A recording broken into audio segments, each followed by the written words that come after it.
Herkese selamlar. Yeni bir sürüşle yollara devam ediyoruz. Hemen çekicimizin içerisine geçip kontağımızı açalım, motorumuzu çalıştıralım ve el frenimizi de indirdikten sonra yolculuğumuza başlayalım. Kazakistan'a 6600 kilometrelik bir rotamız vardı. Bu rotada şu anda yaklaşık 2100-2160 kilometre gibi bir mesafemiz kaldı. Dolayısıyla finale doğru yaklaşıyoruz. Yükümüzü teslim etmemize az bir mesafe kaldı. Şimdi buradan ama göremiyorum. Ya Allah Bismillah deyip Allah varsak o gelenler hiç durmaya niyetleri yok. Yani dorsayı çarpmadık, tamam. Evet, yola dahil olduk. Şimdi feribota kadar ilerleyeceğiz. Buradan bir feribot geçişimiz olacak. Aşağı yukarı 480 kilometre kadar bir mesafemiz var. Feribottan sonra karasal yolculuğumuz devam edecek. Kara üzerinden yolculuğumuz devam edecek. Sesini de biraz açalım. Biraz şeritten taştık ama olur o kadar. Kazakistan'a doğru yolculuğumuz devam ediyor. Birkaç bölüm önce sesle ilgili bir problem yaşamıştım ama o bölümleri yeniden oynayarak ses sorununu hallettim. Yani düzelttim. Düzeltilmiş bir şekilde yayınladım onları da. Yani aslında öyle bırakmayı planlıyordum. Biraz sessiz olacaktı ama yine de serinin bozulmaması adına aynı yeri tekrar oynamış oldum. Aslında yapacak bir şey yok. Bu tip teknik aksaklıklar yaşanıyor zaman zaman.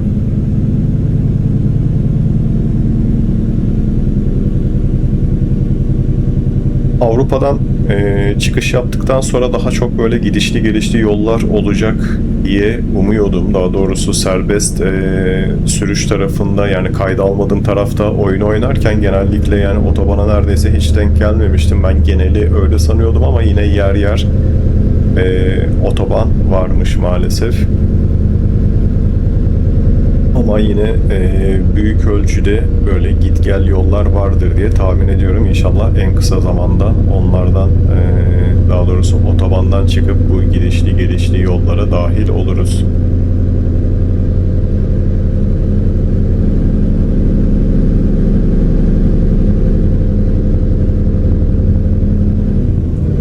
Abi çarpıyı nereye koymuş ya yolun ortasına?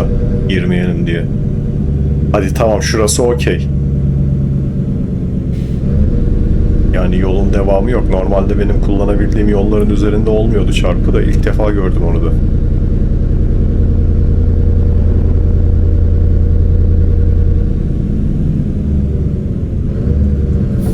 Aşağıdan o sola dönecek galiba, evet.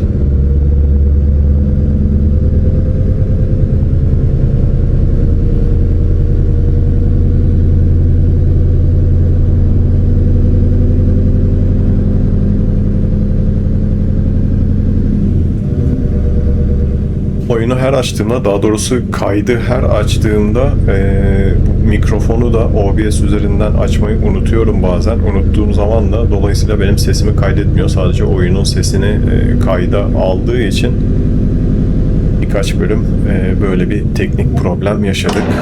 Evet, burada sol yola geçişimiz var. Tamam. Camı da biraz indirsek.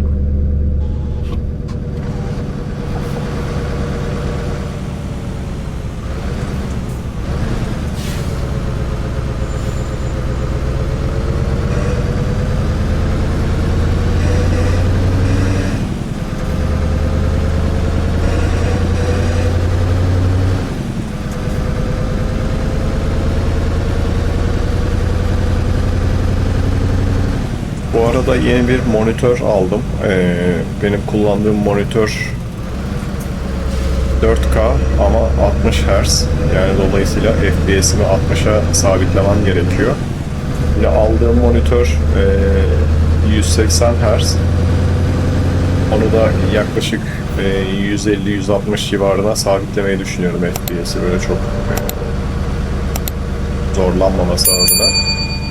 Yani sistem tarafında bir sorun yaşayacağımı sanmıyorum ama hani ben akıcılık tarafında biraz önce mesela oyun dondu, o kayda nasıl yansıdı bilmiyorum ama siz izlerken de böyle 1-2 saniyelik bir donma gördüyseniz bir 10-15 saniye önce bu tip sorunları yaşamamak adına değiştirdim monitörü. Bakalım nasıl bir etkisi olacak. O da yarın gelecek. Muhtemelen siz YouTube üzerinden izlerken FPS tarafında herhangi bir değişiklik olmayacak. Yani YouTube zaten 60 FPS'te sabit tuttuğu için yüklenen kayıtları o tarafta bir değişiklik olmayacak. Daha çok ben oyunu oynarken daha akıcı oynamış olacağım. Çünkü bazen mikro takılmalar oluyor. Biraz önceki takılmadan bahsetmiyorum. 1-2 saniyelik takılmadan bahsetmiyorum. Böyle mikro anlık düzeyde 30-40 saniyede bir takılma oluyor ama bazen yapıyor onu. O tip takılmalardan kurtulmak adına öyle bir yola başvurdum. Çünkü sistemle alakası olmadığını öğrendim. Biraz araştırma yaptım. Dolayısıyla monitörün herzi çok düşük olduğu için, daha doğrusu yenileme hızı çok düşük olduğu için onu öncelikle değiştirmeye karar verdim. Bu şu an kullandığım monitör zaten 43 inçlik bir monitör. Aynı zamanda TV olarak da kullanıldığı için dolayısıyla böyle pek hani oyun odaklı bir monitör değil.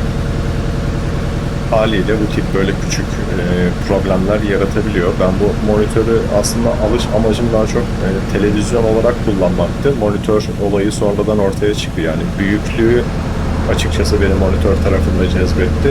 Şu anki büyüklüğü muazzam. Gelecek olan monitör 32 inç. Bu şu an kullandığım monitör 43 inç. Yani arada bir aşağı yukarı %10'luk bir fark olacak. Tabii ama şimdi ben uzun süredir bu monitörü kullandığım için gözümde bu monitöre alıştığı için o monitöre geçtikten sonra biraz böyle görsel anlamda büyüklük tarafında bu eski monitörümü bir süre arayacağım diye tahmin ediyorum ama ona da alıştıktan sonra bir problem olmayacaktır. Yani ondaki benim asıl amacım zaten monitörün büyük olması değil, daha akıcı bir performans vermesi. Dolayısıyla oradan biraz büyüklük tarafından feragat edebilirim diye düşünüyorum. Bakalım onu da deneyimleyip göreceğiz. Yani açıkçası arasında akıcılık adına pek bir fark göremezsem eğer tekrar bu monitöre dönmeyi düşünürüm. Bu monitörün en büyük artısı 4K olması. Gelecek olan monitör 2K. Yani orada ebat küçüldüğü için kalite adına hani pek bir değişim hissetmem diye düşünüyorum ama tabii biri 4K, biri 2K neticede. Sonuçta kayıt alırken de 4K kayıt almak başka, 2K kayıt almak başka. Ama yani bunu da şöyle özetleyebilirim. 4K aldığım kaydı 2K YouTube'dan açıp izlediğimde ve 4K'ya daha sonra geçirdiğimde yani öyle aman aman bir detay kaybı olduğunu fark etmedim ben izleyici olarak. Yani mutlaka fark vardır arasında ama hani benim gözüme batacak düzeyde bir fark oluşmadığı için 2K olmasını tercih ettim. Hem en azından kayıt alırken sisteme de ekstra yük bindirmemesi adına çünkü 4K alınan kayıtla Allah set varmış. 4K alınan kayıtla 2K alınan kayıt esnasında sisteme binen yük arasında da epey fark var. Yani ben tek bilgisayar kullanıyorum bu arada. Yani kaydı başka bir bilgisayardan alıp oyunu başka bir bilgisayardan oynamıyorum. Dolayısıyla hem oyun oynarken rahat bir performans versin hem kaydı alırken bir sorun yaşatmasın adına böyle bir değişikliğe gitme gereği duydum. Bakalım nasıl bir sonuç verecek onu da muhtemelen bu video değil de bir sonraki videoyu o monitörle kaydetmiş olacağım. Ya bir sonrakini ya da ondan sonrakini. Onu zaten bölümün başında belirtmiş olurum. 2K monitöre geçtikten sonra kayıtları da 2K almayı düşünüyorum. Yine zaten benim orijinal kaydım 2K kayıt şeklinde OBS'ten kaydı 2K olarak çıktı alıyorum. Onu CapCut üzerinden düzenlerken 4K'ya yükseltiyorum. YouTube'da işlemeyi 4K olarak yapıyor zaten. Ama izlediğimde de ben dediğim gibi gerçek 4K kayıt olmamasına rağmen yani 4K açıldığı zaman da oradan izlendiği zaman da herhangi böyle kalitede gözle görülür ölçüde bir değişiklik fark etmiyorum. Dolayısıyla kaydı da 2K olarak alıyorum. Yani bu tabi hem dosya boyutu hem de görüntüyü işleme, düzenleme tarafında biraz elimi güçlendiriyor benim. Daha doğrusu işimi kolaylaştırıyor. Yani çünkü bir 40-50 GB'lık bir dosyayla uğraşmak var. Bir de yani 10-15 GB'lık bir dosyayla uğraşmak var. Benim birinci sezonda aldığım kayıtlar 4K. O dosyaların boyutu işleme girmeden önce yaklaşık 45 ila yani 60 GB arasında değişiyordu. O dosyaları yani o videoları düzenlerken yani hem uygulama zorlanıyor hem bilgisayar zorlanıyor hem ben zaman açısından zorlanıyorum. Dolayısıyla 2K'ya düşürdükten sonra o problemi büyük ölçüde çözmüş oldum. Şurada bir izleme alanı varmış. Şurayı da bir açalım hazır gelmişken. Şöyle izlemeyeceğim de sadece açacağım. Böyle bir küçük de bakalım ne varmış. Şu arkada bir kale var herhalde. Ha yok, bu genel olarak bir tanıtım fragman gibi bir şey de herhalde. Neyse geçelim burayı. Burada önemli bir şey yok. Oyunumuza devam edelim.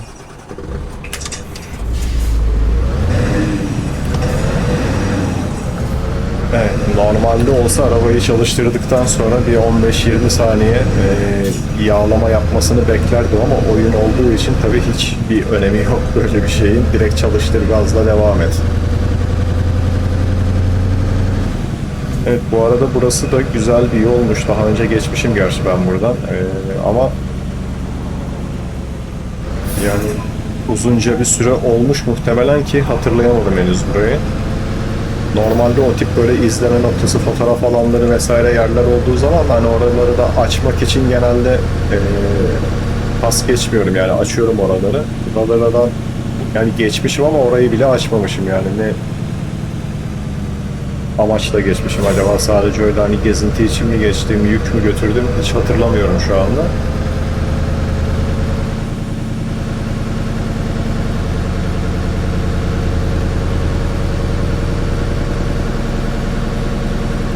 Şu an ayak bileklerimde de ikisinde de bir ufak ağrı var. Sabah uyandığımda böyleydi. Niye böyle oldu bilmiyorum ama pedallar bu direksiyon standının üstünde böyle yatay bir şekilde duruyor ama ben basar pozisyona geldiğim zaman ayaklarım dik açıya yakın bir noktada durduğu için şu an epey bir ağrı yaptı. Ama olsun, önemli değil, oynamaya devam. Buradan feribot alanına ulaşmaya çalışıyoruz. Feribota bindiğimiz yerde bölümü bitiririz. Bir mola veririz. Saatimiz de şu an zaten 18 mi? 19 mu? Kaç olmuş? 19. Yani 20-21 falan olur herhalde o feribot alanına yaklaştığımızda. Havada kararmaya yakın olur. Dolayısıyla orada da bir mola verip ortamını gündüz yaptıktan sonra sonraki bölümde feribot alanından devam ederiz.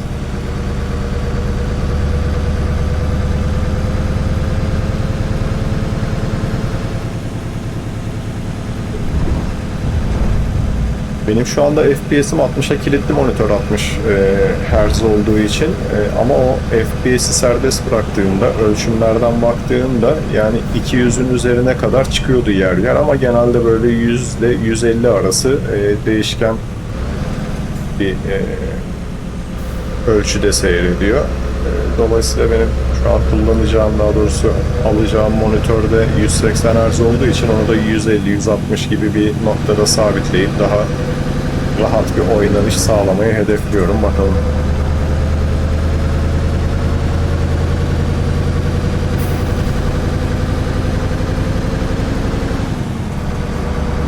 Bir ara yani yalan olmasın ama böyle çok ucundan sanki Ukrayna'dan geçmiştim. Oradan geçerken birçok yerde savaşın izleri vardı. Onu da taşımışlar oyuna. Hatta bu SCS'nin ulan dümdüz geçti herif, sen durursun değil mi? Bu SCS'nin Instagram sayfası paylaşımlarında Anadolu haritası ile ilgili yaptığı paylaşımlarda yani benim dikkatimi çeken, daha doğrusu birçok kişinin dikkatini çeken şey böyle evlerin de genelde eski işte böyle bakımsız şekilde göründüğü yönündeydi. Onu herhalde bölgeye göre uyarlamışlar. Yani buralarda da böyle eski tip evler var. Yani çok böyle modern yapılar yok. Yani dolayısıyla ben o tarafa çok takılmadım. Ben daha çok harita tarafındayım. Acaba geldiğimde ne gibi yollar olacak, ne kadar detaylı olacak. Yani daha çok bunları merak ediyorum. O DLC'de çıktığı zaman Allah, fren şiddetini en düşüğe getirmiştim. Bazen unutuyorum onu.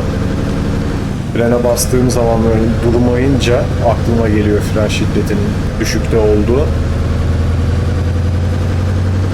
Dolayısıyla bazen böyle çekici kaptırıp gidiyormuş gibi görünüyor frene bastığım zaman da. Evet, bu setler çok güzel olmuş. Bunlar direksiyona da tepki veriyor.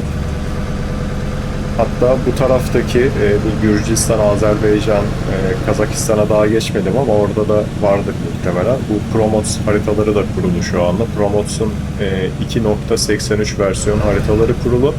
ETS'nin de 1.60 sürümü kurulu. Bu taraftaki haritalarda genelde o yol üzerindeki setler, bumper dediğimiz o yükseltiler, lastik yükseltiler direksiyona geri bildirim veriyor. Aynı zamanda yükseltisi olmayan o enine şeritlerde de direksiyona geri bildirim veriyor. Evet, birazdan Azerbaycan'a giriş yapmaya çalışacağız. Bakalım buradaki gümrükte bizi çok bekletecek mi? Genelde bazı gümrükler böyle şipşak işleri hallederken bazıları çok uzun süre bekletiyor. Yani uzun süre dediğim 15 saniye, 20 saniye ama genelde böyle biraz daha ulan şimdi mi söylenir ya, araç muayene istasyonunda oraymış. 34 tondu kardeş en son tartıldığımızda. Duracak mıyız?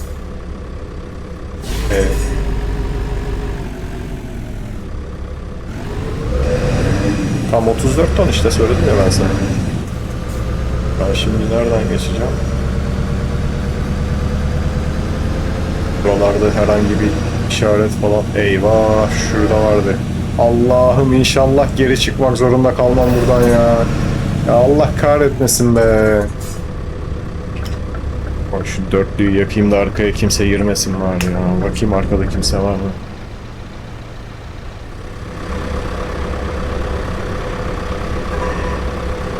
Oo, arkaya da gelmişler ya. Lan nereye gittik? Bu nasıl iş ya? Şuradan bir gideyim bakayım, bu açılacak mı kapı? Abi yok ya, işaret yan tarafta. Şu trafiği sıfırlayacağız. Arka taraftan bir kurtaracağız kendimizi önce. Of. Trafiği hallettik. Açalım tekrar da. Şimdi bir geri çıkalım buradan. Direksiyonu hiç bozmadan devam edersem herhalde bu alandan kurtarırım kendimi. Sağa sola dönmüyorsun değil mi?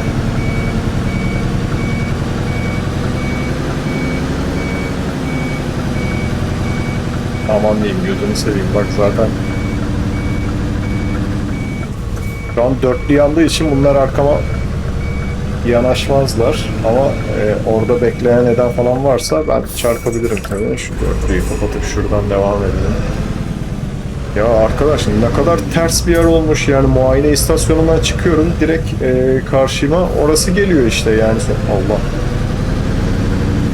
o yol geliyor yani, burası bu taraf biraz şeyde kalıyor. Terste kalıyor.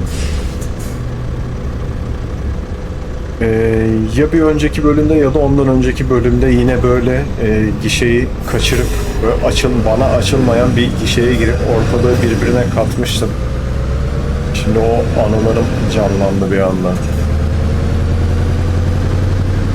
Abi durduk yerde böyle başıma iş almak konusunda üzerime yok hakikaten yani. Ben buraya geçtim de burası daralıyor. Şöyle sağa geçmem lazım. Sen bir yol verir misin bana? Eyvallah. Evet, Azerbaycan topraklarına, kardeş ülke topraklarımıza giriş yaptık. Şimdi feribota doğru ilerlemeye devam edelim. Bu arkadaşlar sıra mı bekliyorlar burada?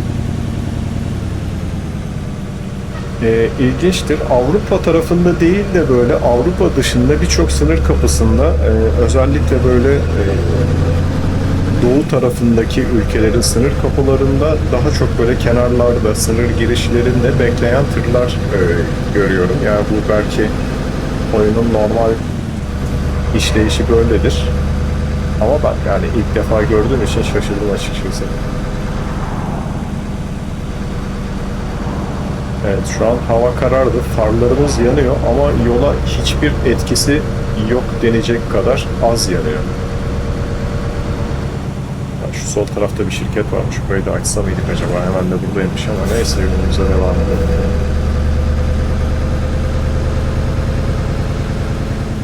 Baki merkez. Biz nereye gidiyoruz? İkisine de gitmiyoruz. Biz sağdan gidiyoruz.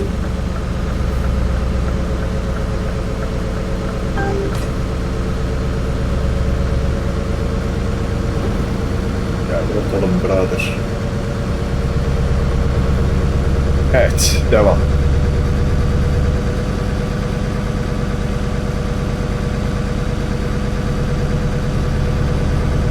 Buraların oyundaki manzarası falan nasıl acaba?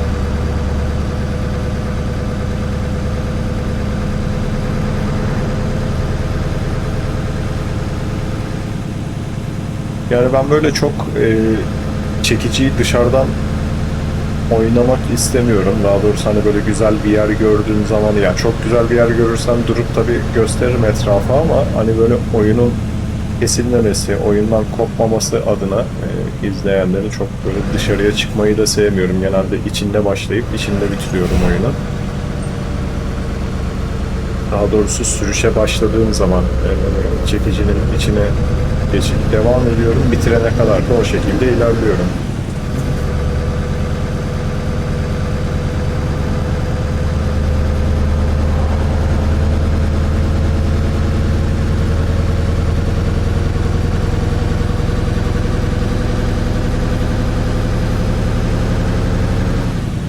Otomatik uzun farımız devrede bu arada.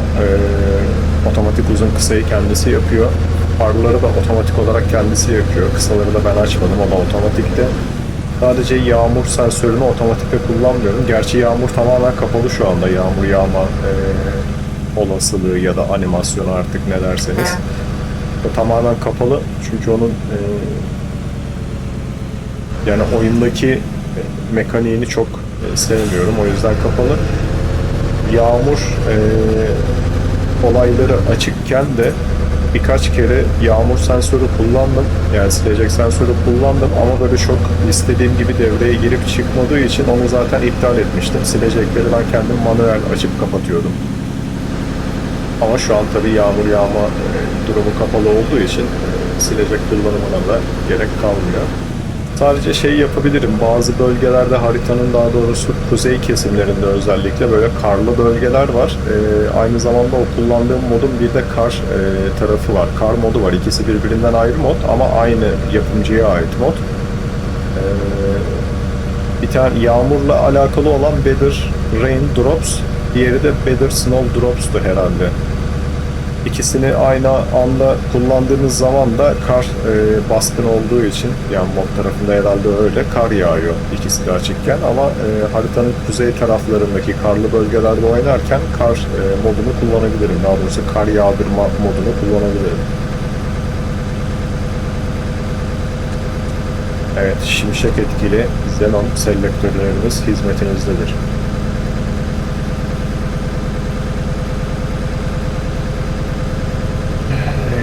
görüş açısını biraz daha daraltabilirim. Bu çekicinin ön camının tamamını görmeyi sevmiyorum. Biraz daha böyle ortadan kesilmiş gibi görebilirsem iyi olur. Yani bu bölüm böyle devam eder de muhtemelen bir sonraki bölüm unutmazsam onu biraz daha daraltabilirim.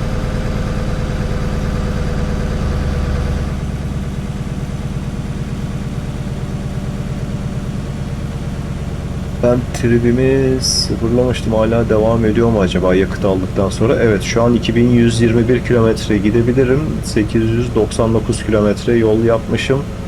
Bu arada gaza basmadığınız sürece yakıt tüketmiyor araç. Yani isterseniz hani yol buldunuz 10 dakika boyunca gaza basmadan devam edebiliyorsunuz. 10 dakika boyunca akabiliyor, yakıt tüketmiyor. Bu da enteresan bir detay olmuş. Yani gerçek araçlarda da hani böyle araç vitesteyken gazdan ayağınızı çektiğinizde yakıt tüketimi anlıkta sıfır gösteriyor ya, onun gibi olmuş.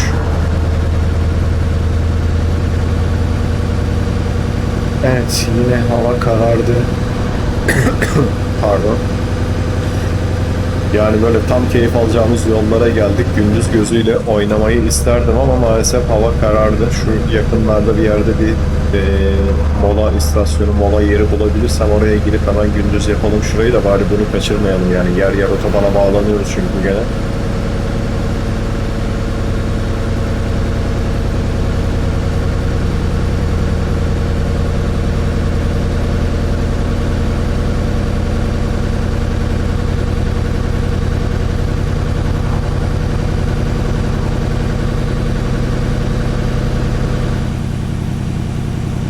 Ya hemen şurada bir film yeri daha varmış. Şurayı da bir açalım bari ya. Yani şöyle yol üstünde olan hedeflere bayılıyorum yani böyle hiç yoldan saptırmadan seni işlemini devam ettiriyor. Vay, kemer güzelmiş. Şeki şehir girişi. Ya bu sinematikleri neden bilmiyorum. Öyle çok uzun tutmuşlar gibi geliyor bana. Tamam, bunu görmüştük zaten, geç.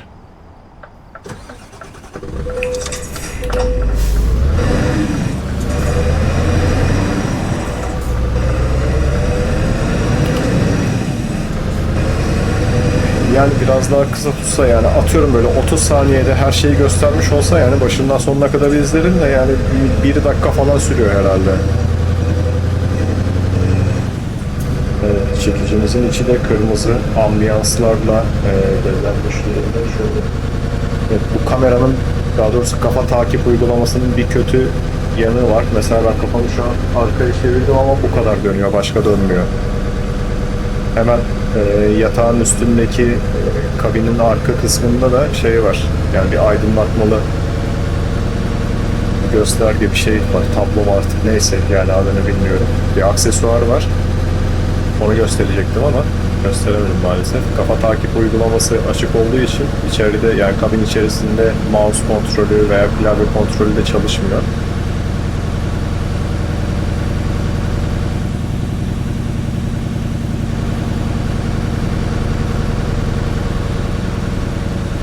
Yani şu oyunda bir yani getirilecek mi öyle bir özellik bilmiyorum ama şu an hız sabitleme var biliyorsunuz. Adaptif hız sabitleme var biliyorsunuz. Öndeki aracın hızına göre mesafeyi koruyabiliyor. Bir de gerçek araçlarda olduğu gibi limitör olmasını isterdim. Mesela burada hız sınırı 70. Ben limitörü 70'te kullandığım zaman gazan işte ne kadar basarsam basayım 70'i geçmesin şeklinde bir donanım opsiyonu olmasını da isterdim.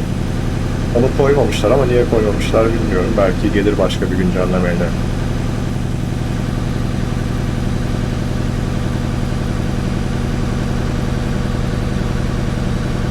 Bu arada oyun sürüm güncellemesi geldiği anda böyle pat diye geçmek gibi bir durumum olmayacak. Güncellemelerim kapalı zaten şu anda. Çünkü Promox haritalarını da kullandığım için onların da kullanılamaz hale gelmesini istemiyorum. Yani oyun biraz da bunun üzerine ilerliyor. Kayıtların daha doğrusu. Promox tarafı güncellemesini yayınlarsa uygun güncel sürüme göre ondan sonra geçiş yapabilirim ben de. Şu anda oyun 1.60 sürümde. Promox haritaları da 2.83'tü yanlış hatırlamıyorsam. Yani onları indirmek de epey bir dert biliyorsunuz. Yani bir ücretli tarafı var, bir ücretsiz tarafı var. Yani ücretli tarafı çok pahalı değil gerçi. Yani totalde 90-100 lira gibi bir rakama geliyor. Yani ben de uğraşmadım zaten. Direkt ücretli taraftan indirdim. Öbür türlü çünkü ücretsiz indirmeye kalksanız... Şurada park yeri var. Şurada bir uyuma bildirimi geldiği anda duracağım. Tamam. Buradaki amaç sadece gündüze dönmek. Şuradan saatimizi de ayarlayalım. 7:39. 8:39 yapalım. Onayla diyelim. Pardon. Evet. Gündüz gözüyle yolculuğumuza devam edelim. Bunun sesi niye böyle fırladı? Ya bu oyunda böyle bir şey var. Gariplik var. Bazı menülere böyle girip çıktığınız zaman oyunun sesi bir anda artıyor.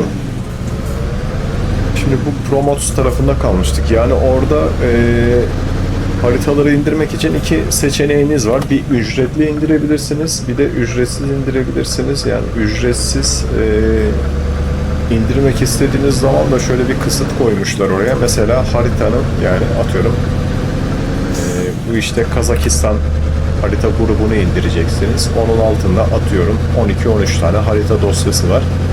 Her bir dosyayı tek tek indirmeniz gerekiyor. İndirme esnasında mesela birinci dosyayı indirdiniz, ikinci dosyayı indirmek için 5 ila 15 dakika arası bir süre beklemeniz gerekiyor herhalde. Hemen birincisi bitti, ikincisini indireyim olmuyor.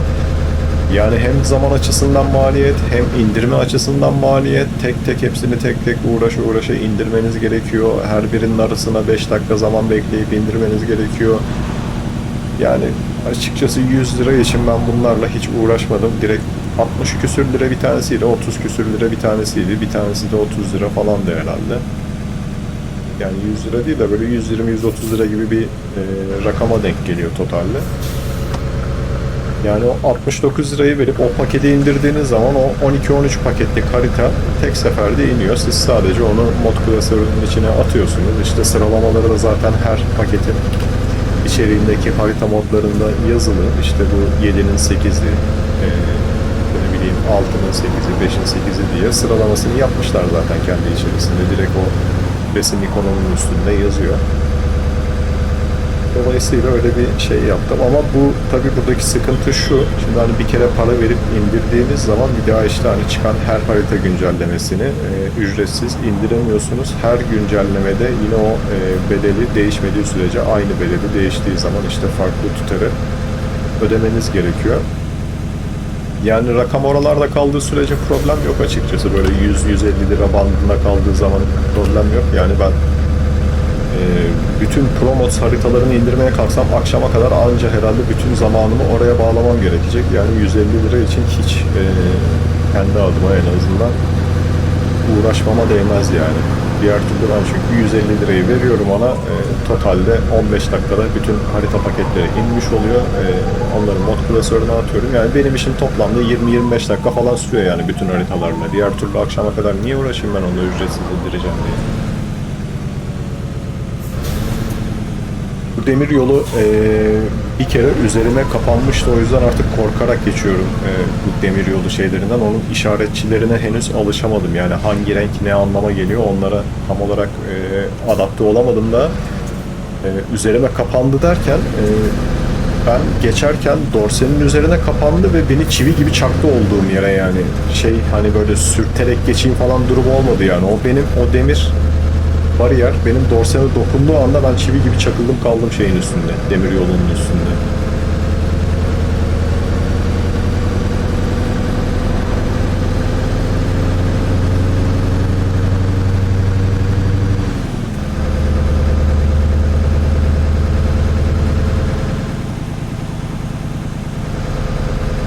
Evet, buradan yine bir otoban bağlantımız olacak herhalde kardeş, yani hiç durmadım be sen de yani. Ne bir yavaşlama göstergesi var, ne bir şey var, belki sağa bile bakmadın yani. Ancak dönmeye başladıktan sonra yavaşladım. Hani tamam, yol verirdik isteseydin de böyle bir de patavatsızca atlamasaydın keşke. Ben yaparım. Ayrı. Ben oyun oynuyorum. Sen oyunun içindeki bir araçsın. Lan şeyin üzerinden dön. Ben de onun yüzünden geniş aldığım bir şey var sandım. Anasını satayım. Gitti şeyleri toprak yolun üstünden döndü ya.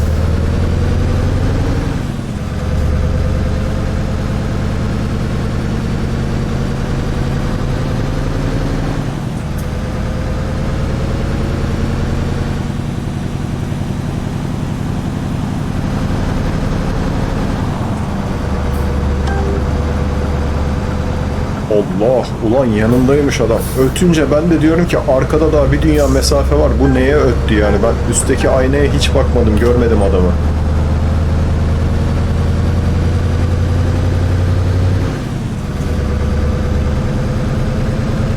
Evet. Bu çekicilerdeki kör nokta uyarılarını gerek sesli gerek görsel aynalardaki ya da bazılarında işte mesela bunda ön direkte tutamacın olduğu yerde bunları gerçekten dikkate almaya değer. Çünkü o orada yanıyorsa veya sesli bir şekilde uyarı veriyorsa mutlaka bir şeyler vardır orada yani. Bu tecrübeyle sabit. Hani ben aynaya baktım bir şey görünmüyor diye yola atlayıp da kaza yapmışlığım da çok var yani.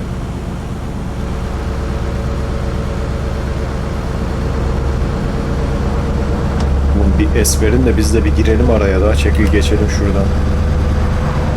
Abi trafik akmaya başladığı zaman o kadar böyle peş peşe gelmeye başlıyorlar ki hani böyle bir de Allah'tan şu an yavaş yani biraz hızlandıkları zaman hiç araya girecek mesafe bile olmuyor neredeyse.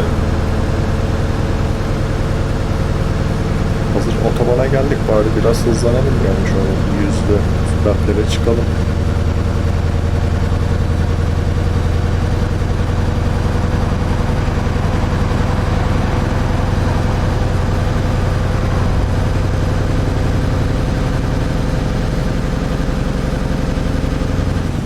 Videoyu düzenlerken böyle oyunun takıldığı yerleri eğer yakalarsam yani gözüme çarparsa onları çıkartıyorum aradan kesmeye çalışıyorum ama bazen tabii böyle arada kaçanlar oluyor onu da artık böyle hani çok dokunmak istemiyorum yani önceden çok dikkat ediyordum o tip şeylere de şu an çok dokunmamaya karar verdim yani yine videonun doğallığını bozmamak adına. Evet, şu an Türkiye'deki sol şerit ihlalcileri gibi solda kaldık. Adam yanından geçince farkına vardım. Hani sağa geçelim de rahatlatalım orayı.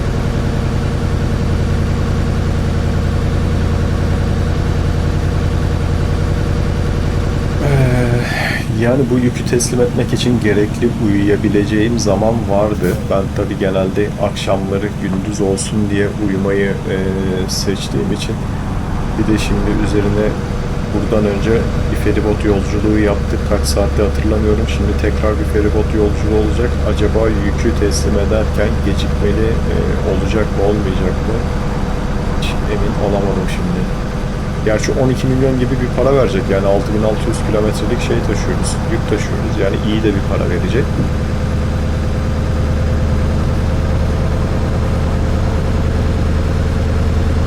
Yani gecikmeden de çok kesmiyor aslında. Mesela ben şunu denemiştim. Serbest modda oynarken gidip bir tane yük aldım. Haritanın gitmedi, keşfetmediğim yollarını dolaşmak için almıştım. Hani çekicide de ağırlık olsun diye. Yaklaşık 8 saat geç teslim ettim yükü. Yani yük zaten çok hani yükü aldığım yerden 1 kilometre sonrasına bırakmamı istiyordu benden. Çok kısa bir mesafe. 32 bin lira veriyordu. Yükü yani çok aşırı bir zaman farkıyla geç teslim etmeme rağmen hani eksi ceza vermedi bana. Sadece 0 TL verdi. Yani yükün parasını alamamış oldum sadece. Ben eksiye girer üzerine para veririm diye düşünüyordum ama öyle bir şey olmadı.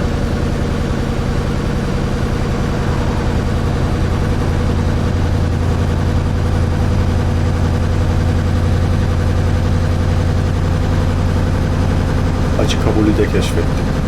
Acı kabul. Haritada görünmüyor. Acaba neresi? Hani benim bu görüş açısını biraz küçültmem lazım. Şu an neredeyse sağ camı göreceğim yani. Hatta şöyle tam ortaladığım zaman şu an çekicinin önündeki iki direği de görebiliyorum. Hani böyle bu açıyla kullanmış olsam bu gerçekten çok garip bir açı yani kendimi şu an hani adapte edemedim buna, yani alıştıramadım daha doğrusu.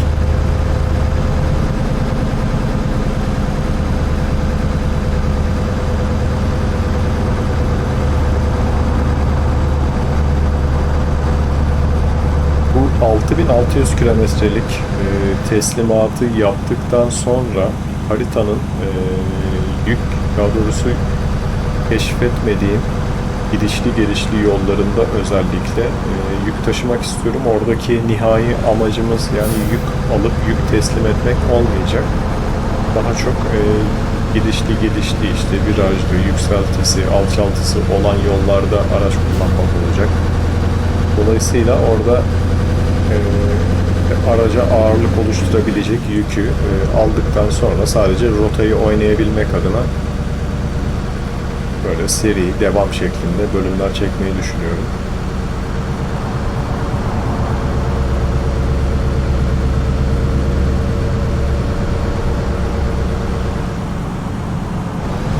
Abi, otoban olmasına rağmen bazı virajlar o kadar keskin ki böyle gidişli gelişli yollardaki şeyler gibi, virajlar gibi böyle bir anda 50'lere falan düşmek gerekiyor. Bu sol taraftaki şey petrol boru hattı diye tahmin ediyorum, yani alt tarafındaki demir yolu da şu borular petrol boru hattı herhalde. Ben sola geçebilir miyim? Şuradan bir sizi geçeyim diyecektim ama adam da hızlandı arkadaş.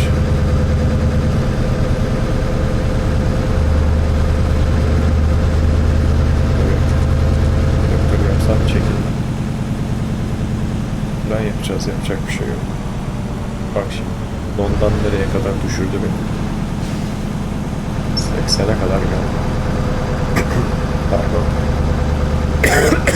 Pardon. 30 kilometre hız kaybettirdi bana. Hop hop hop hop hop hop. Sağa geçmem lazım. Şuradan bir ayrılalım. Buradan nasıl bir rotaya gideceğiz?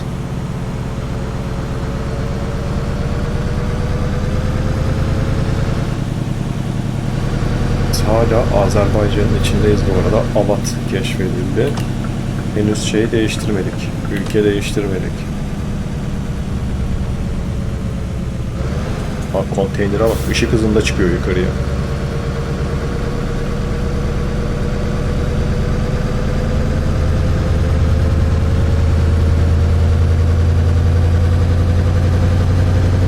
Yaklaşmış. Adama.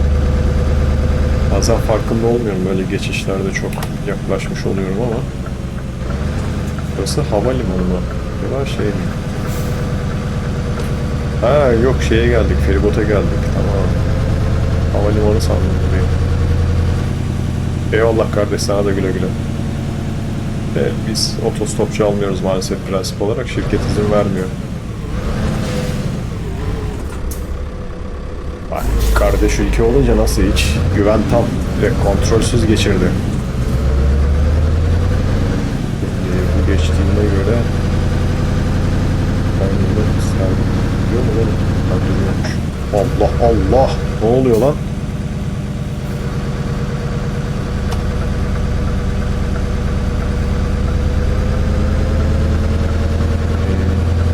Burada bir park yeri bulalım kendimize de 45'imizi verelim. Adam yolu kapatmış kardeşim. Sen buradan geç diyorsun. Lan şurayı da açayım bari. Yalnız bugün iyi video izledik oyun içinde. İyi yer açtık yani.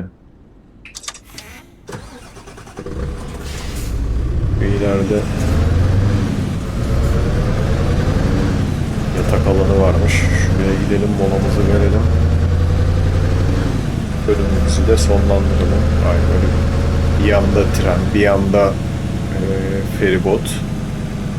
Yatak alanı burası herhalde. Ben buraya şöyle dikey gireceğim galiba. A101 dorsesi varmış. Bak, geçenlerde de BİM dorsesi görmüştüm. Böyle yapsam ben buraya geri gidebilir miyim? Yani yandakiyi de düzlemeye uğraşmayacağım. Girdiğim anda bırakacağım.